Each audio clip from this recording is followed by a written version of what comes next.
guys, welcome to my channel. My name is Kenna, and if this is the first time you're here, very welcome, big welcome to you.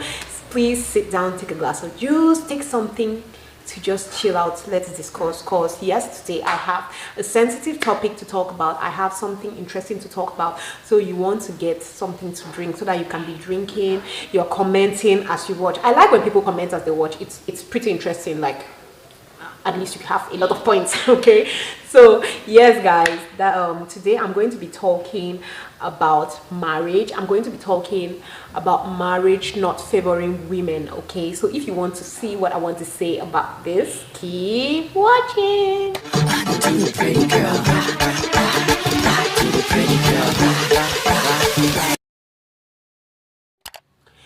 Okay guys, so like I said, I'll be talking about marriage, and just the fact that I feel like marriage does not favor women. Marriage is not, in Africa in particular, marriage does not favor women. Marriage does not, it does not favor women. It's not an added advantage to women and things like that, and I'm going to tell you all about it. I'm going to tell you why I think so, because first of all guys, in our African society, we all know that when you get married, they always say you move to your father's house. That's the first thing. When you get married, you don't get to stay again in your space. They take you out of your space to another person's space, especially if you had already started working, you have your own home. You now have to go through the discomfort of, okay, now I'm married, I have to move to my husband's house. So you are no longer in your safe space, you are now in the space of a man. You are no longer in your safe space, you are now in a man's house. That's already one thing. You have to, it already shows that women, when it comes to marriage, a woman always has to, she's the one that is always having to move. It's in very few cases that you see that, oh, a woman, these people got married and then the man moved to their house. And in most cases, when you see things like, oh, the woman may be renting, both of them might be renting, and then the woman's house is better than the man's house, the man will always be like, no, I cannot move to your house, let's look for a new place. So that's just the first thing. And I'm like, why is it like that? Why is it always the woman that has to move here, move because of a man? So that's one of the first things. I just feel like, oh, this is just disfavor. It's not favoring the woman. The next thing is that you now get married. Oh, you're married to this man.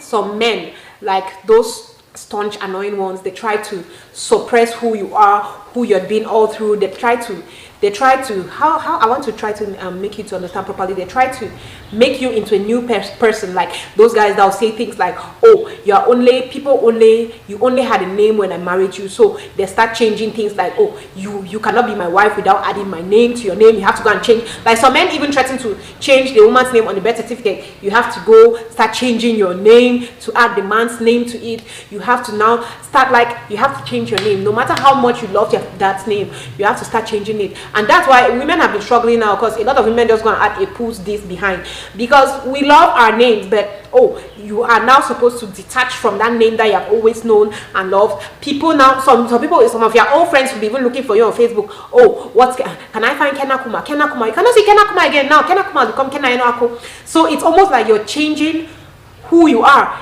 to another person, and it's not fair. The man on his own part is just like, oh yeah, I'm married to you, so go and change your name and come and meet me. So that's another thing that I'm just like, this is so unfair. Why do we have to do that? Like, why do we have to change our names? Like, I prefer this part now that they add a "puts" to, as in wife of. So my name now would be Kenna Kuma, wife of Enoako, something like that. But before, no, it was not like that. It was always you go and they cut the name, they remove your father's name and now put a man's name. It's almost like, oh, you're married to this person. A man is, okay, your father is handing you to another man to take care of you because you cannot stand alone and things like that. Very annoying. I'm just like, this is so another reason why I think marriage does not favor the African woman is just in cases of things like church. Majority of the time, women tend to go to their husbands' churches, and this particular one irks me so much. Anyway, it's a decision. It's your decision normally, because I'm one of those people who says it's my decision with God. My relationship with God it's nobody's business. If I decide to go to Baha'i church or to True Church of God or whatever church, it's my decision. I decide to go to whatever church I want to go to, right? But for me, when I got married, I decided to go to the Presbyterian church because, yes, the Presbyterian church, first of all, is my mom's church, and I have been going to the Presbyterian and Catholic church all my life, so it was not like I was changing to a completely different church. Like, I'm just changing, you know, the way it changed from one thing to something really extreme. So for me, it wasn't a big deal. And I grew up in a house where my dad was Catholic, my mom was Presbyterian. So we had to jump churches, so I don't want that. I was just like, no, let me just follow my husband to his church, which I feel like it's not fair, especially to if you're getting married to somebody who is not really strong in their church, really strong, like it's not an active member, the person does not know how the church works, the person does not even go to church, but just because, oh, I'm married to this man, now I have to move to this man's church. Like, it can be so annoying. I understand certain people, some certain women, when they feel really bad about this, because it hurts. Like, imagine me being very active in my church, everybody knows me, I have a lot of commitments in my church, then I now have to leave my church to go to one man's church. The man does not even understand how the church works. He does not even go to church. I am now the one who has to start carrying you, forcing you to go to church. Some days I'm just like, oh, guys, no. Marriage is very unfair to the African woman. There are even some men, when you are getting married, the man is like, it's a deal breaker if I don't follow me to my church. Only for you to follow that man and go, and then you discover that this man was just fighting. It was just a power struggle. This man is actually not going to church. It can be very annoying. But like I said, for me, when it comes to this church thing, I feel like your journey with God is a personal thing. No human as in not mother, father, husband, brother, sister has a right to tell you which church to go to, who to pray to, or anything. It is your choice. If you decide that your choice is Baba, it is your choice. Like, that's something that I don't force people. Like, if I grow up tomorrow and my daughter is like, I don't like this church, I want to go to this church, it will be hard. But I understand that that is their journey with God, so I am not going to put my mouth in anything like that. Very, very annoying is naming of kids. It is pretty annoying, especially when you get married to somebody who is stiff and unreasonable. It is very, very annoying, because when it comes to naming your kids, you get, like, there are some men who are so unreasonable to the point where they don't even want you to name your kids. They want to be the one to name the kid. Like, okay, it's okay, uncle, we already understand.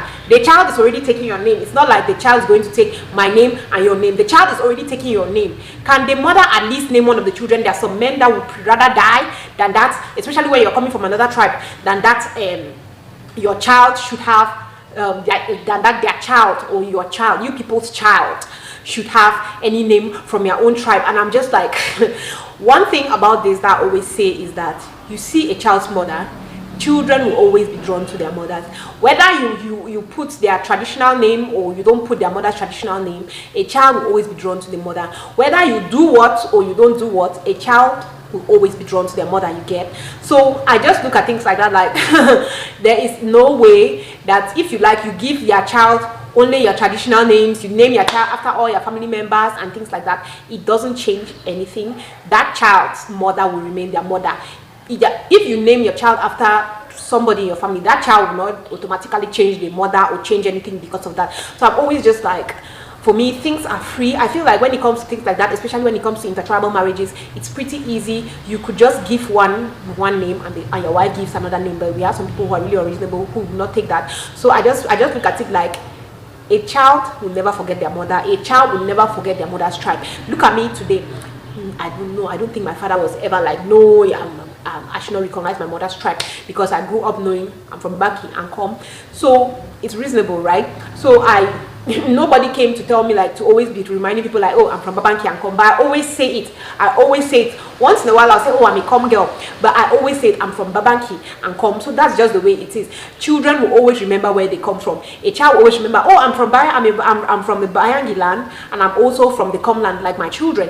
You get? So I just feel like that's also something that is really unfair. You spend 9 months, you push that baby out, and then a bunch of other people come and they're naming your baby. A bunch of other people come and they're talking on your baby. I just feel like that is so unfair to the African woman. Another thing is, in the African society, the woman is always the one that bends. The woman, they always expect the woman to bend, because, oh no, it's your husband. You could see a situation where, okay, maybe you both are working, right? And then let me say you both have like around the same salary, right? And then something happens and one person has to stay home. Automatically, they don't think twice. It's the woman that has to stay. You're the one that has to give up your career because of the family, because of something that is happening. You are the one that always has to give up. You always are the one. There's never going. I think I can count the number of times that you're going to see something like, there's a job opportunity, and then the husband is like, okay, let me mellow down, like let me leave it so that the woman can go and chase her dream. Even if it's in a case where the woman is this close to having her dream, that man will tell you that you are the woman, go and sit, then me, I'm supposed to be the one to move ahead. So I'm just like, that is pretty unfair to women. Like, why is it always like that? And it goes even to like the littlest things.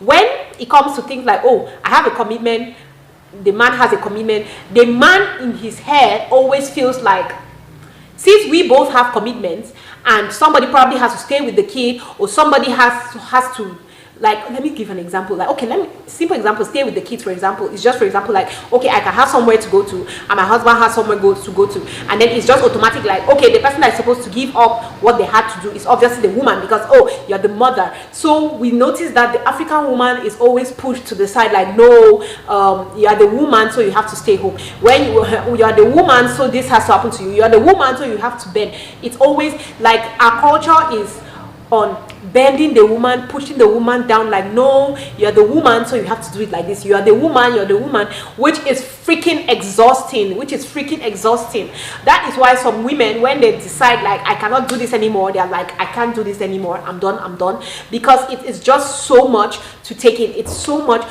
to always be pushed to the side, like, no, okay, yeah, everybody has feelings, but you know what, we have to concentrate on other people's feelings first, because you are the woman, you have to, you get. So it's really unfair. Like, being an African woman living in Africa, married to an African man, it's really annoying. It goes to even things like marriage, meeting your in-laws. Your in-laws will always be the ones to expect, like, no, you're the woman. And the annoying part is that even female in-laws will be doing the same thing. Like, no, you're the woman, so you're the one that's supposed to be calling us, you're the one who is supposed to be there for us, you're the one who is supposed to, you're the one, everything is the woman.